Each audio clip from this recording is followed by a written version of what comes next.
nessa noite. Segunda carta de Paulo a Timóteo, capítulo de número 3. Estamos lá no Novo Testamento. Segunda carta de Paulo a Timóteo, capítulo 3. E nós vamos ler apenas 2 versículos da palavra de Deus. Glória a Deus. Vou esperar você encontrar. Segunda carta de Paulo a Timóteo, no capítulo de número 3. Se você perceber que a pessoa que está ao seu lado ainda não encontrou, ajude ela a encontrar. Então chame essa pessoa para ler junto com você. Glórias a Deus. Podemos ler? Quem já encontrou, diga amém. Amém. Vamos lá então. Versículo 10 diz assim: Tu, porém, tens seguido, melhor dizendo, a minha doutrina, em outras traduções, o meu ensino, meu modo de viver, ou seja, a minha conduta, a minha intenção. Tem tradução que diz a palavra propósito, a minha fé, a minha longanimidade, ou seja, a minha paciência, caridade. Tem tradução que ao invés de caridade tem a palavra amor, e a minha paciência. Daí vem o versículo 11: perseguições e aflições, tais quais me aconteceram em Antioquia, em Icônio e em Listra. Quantas perseguições sofri, e o Senhor de todas me livrou. Todos digam amém. Vamos orar? Senhor, fale conosco nesta noite. Revela a palavra aos nossos corações. Nos instrua através dessa palavra de hoje. E nos abençoe, Senhor. Graças te damos em nome de Jesus. Amém. Vamos aplaudir Jesus bem forte, queridos. Glória a Deus. Aleluia. Hoje nós vamos falar do apóstolo Paulo, de uma carta que Paulo escreveu. Bom, o apóstolo Paulo, para aqueles que não sabem, ele foi o maior autor do Novo Testamento. O Novo Testamento possui 27 cartas, e Paulo, a ele é atribuído a autoria de 13 cartas. Paulo foi um discípulo de Cristo que antes da sua conversão, ele não se chamava Paulo, ele se chamava Saulo. E antes da sua conversão, antes dele se tornar seguidor de Cristo, cristão, ele era judeu, ele era do judaísmo, e ele era de um grupo do judaísmo, de uma facção do judaísmo, digamos assim, da época de Jesus, extremamente radical. Na época de Jesus existiam alguns grupos que você deve já ter lido sobre eles. Por exemplo, a Bíblia fala que existiam os escribas, existiam os saduceus, existiam os herodianos, os essênios, os zelotes, e existiam os fariseus. Paulo era fariseu, e cada um tinha uma característica diferente. Os fariseus, por sua vez, eles eram aqueles judeus radicais no estudo da lei. Eles eram peritos da lei, dominavam a lei, as escrituras, e eles seguiam com muito rigor as escrituras, e eles cobravam das pessoas uma postura extremamente radical também acerca das escrituras, da lei, da Torá. Então Paulo, ele tinha essa mentalidade religiosa muito fechada, e ele foi alcançado. alcançado por Cristo. Diz a Bíblia, lá em Atos dos Apóstolos, que ele estava indo em direção à cidade de Damasco, quando Cristo apareceu a ele. E ele teve encontro com o Senhor, e ali aconteceu a sua conversão a Cristo. E depois da sua conversão, Paulo não se restringe a Jerusalém. Ele não prega para os judeus de Jerusalém, mas Paulo foi o homem que Deus usou para atravessar as fronteiras, para alcançar nações, para ir para a Europa, para ir para outros lugares, pregar o Evangelho de Jesus Cristo.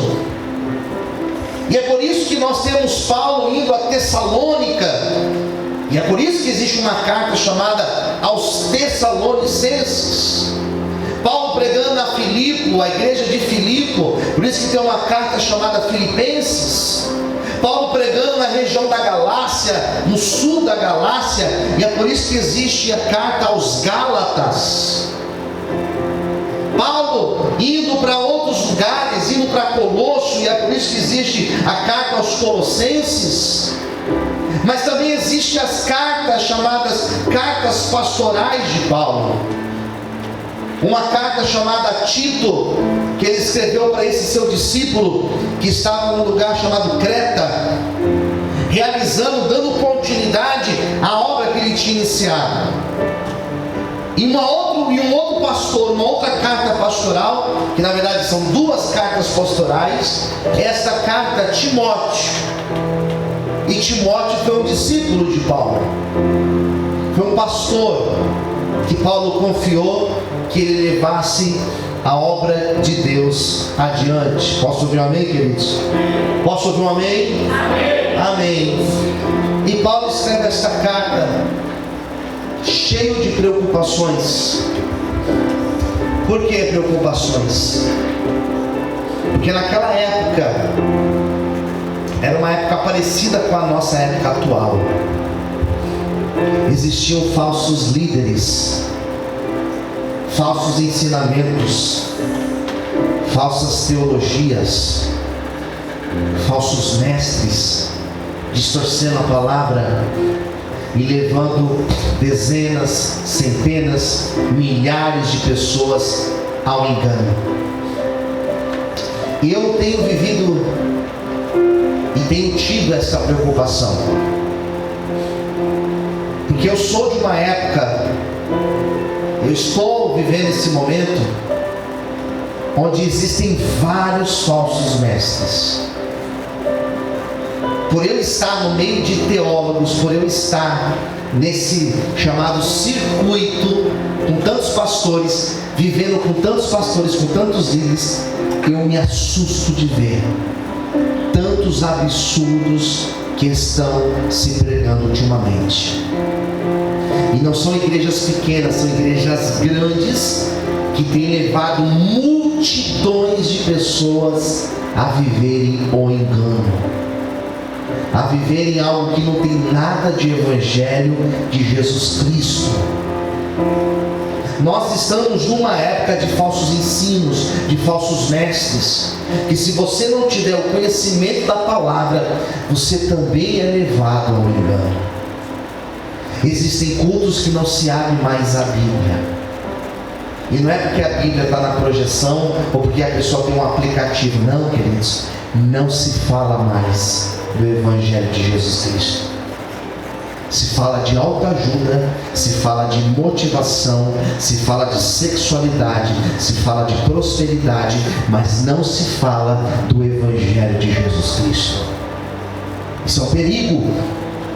E Paulo está falando com Timóteo, alertando: Timóteo, preste atenção. Tem vários ensinamentos aí atrapalhados. Olhe para mim, Timóteo.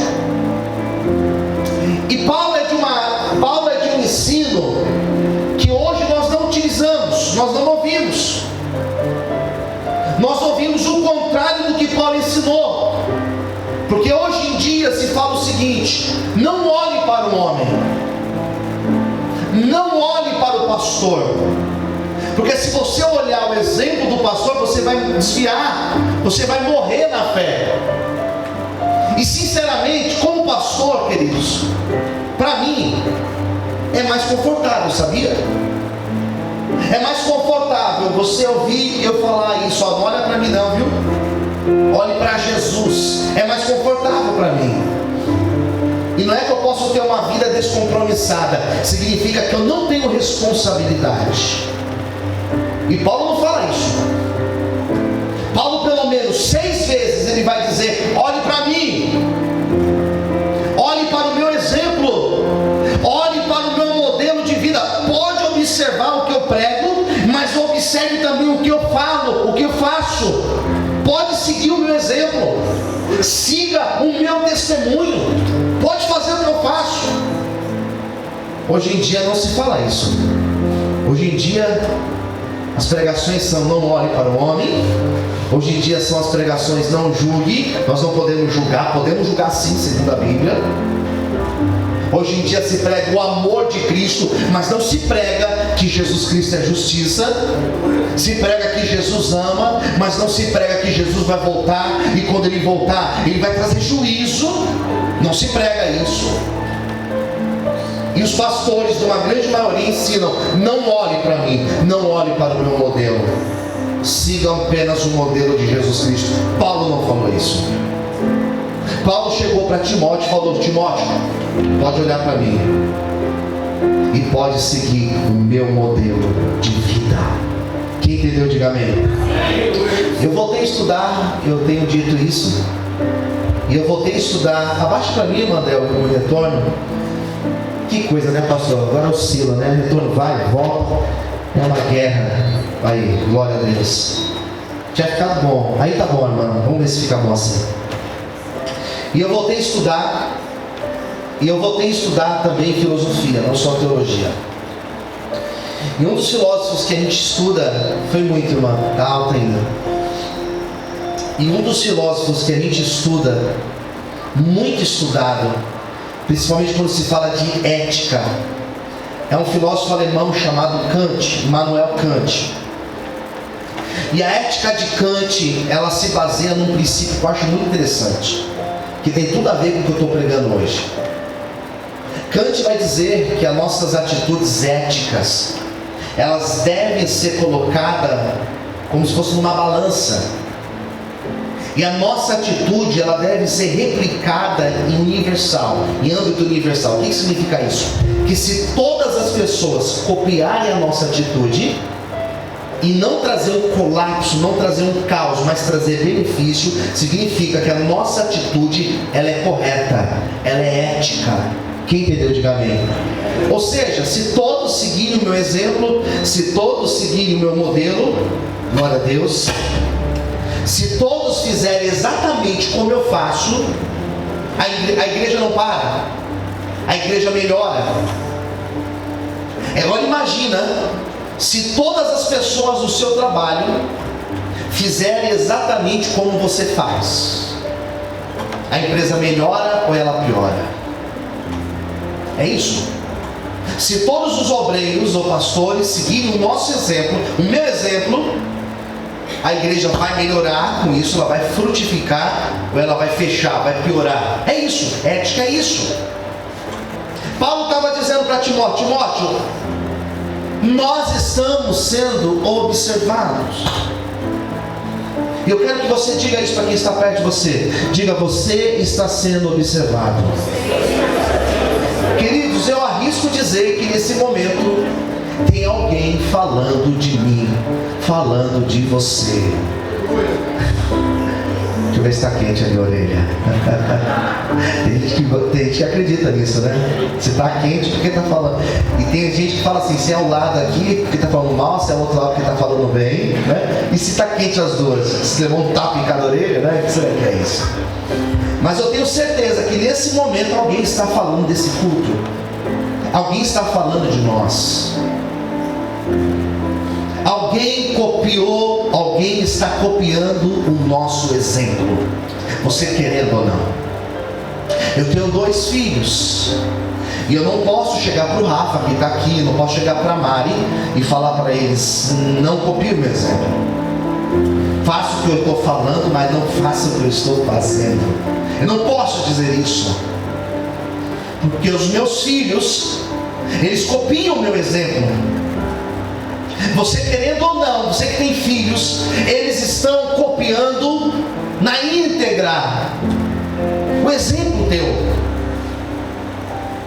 Existem pessoas que te observam lá onde você trabalha, e são pessoas que sabem que você é cristão. Olá, ele é crente. Olá, ela é crente, ela vai para a igreja de domingo.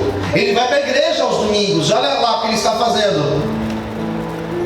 Tem pessoas que onde nós moramos, que sabem que de domingo você está vindo para cá, estão observando a tua atitude. Paulo falou, Timóteo, as pessoas estão observando a nossa atitude. E quer saber de uma coisa, Timóteo? Pode copiar o meu exemplo, porque eu estou servindo a Deus em espírito e em verdade. E se você copiar o meu modelo, se você copiar o meu exemplo, a obra de Deus, ela vai florescer na tua vida.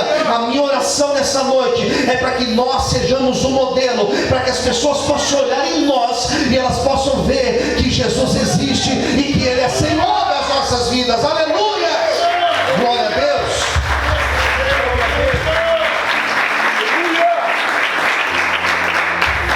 Amém. Paulo vai dizer aqui 7 características. Quantas eu disse? 7. Boa, vamos lá. Quais são as 7 características que Paulo coloca aqui? 7 marcas que Paulo fala para Timóteo. Primeiro, versículo 10. Olha o que ele vai dizer. 2 Timóteo 3,10. Você tem visto a minha doutrina, ou seja, o que eu ensino. E aquilo que Paulo ensinava não entrava em conflito com a sua vida. Eu não ensino para vocês aqui de domingo,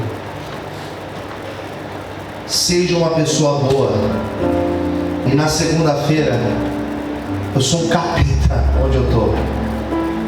É incoerente, irmãos. Quem entendeu, diga amém. É incoerente. Eu não estou aqui ensinando, mano, faço bem, mano.